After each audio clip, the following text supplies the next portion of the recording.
Isistrato esikhulu iYork Road eMthatha sihlala sixakekile nanjengoko sikumbindi wedolophu.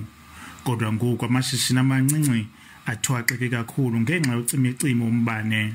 Ukumka kombane kuyandichaphazela kakhulu ngoba iiclient zam ziyajika and into endibethayo ke ngoku yirent, andikwazi uqhubeleka norenta. Sivuke kuseni size kule salon sosebenzela abantwana bethu, ufumaniseke kuba ke ngoku asimka singenakwamali, sifike nasendle singaphethanga kwanto. Umbutho ojongene nezoshishino ephundweni Eastern Cape Chamber of Commerce ithi ukuba ngaba uyaqhuba lo cimicimi hleze uqoqosho leliphondo luwohloke ngokukhawuleza.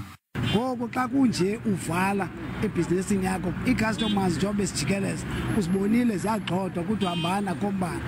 Abasebenzi nabo banexhala lokuba ngathi ngoku imeko iyayiba maxongo nanjengoko bambi kunzima ukuba base into phantsi kwempumlo, amashishini amnyama kanti nezibane ezilawula ukuhamba kwezithuthi zimnyama, nto leyo yenza kube nzima nanjengoko kukho ingxinano engamandla kwizitrato zale dolophu. Dinkululeko Nyembezi weendaba ze-SABC eMthatha.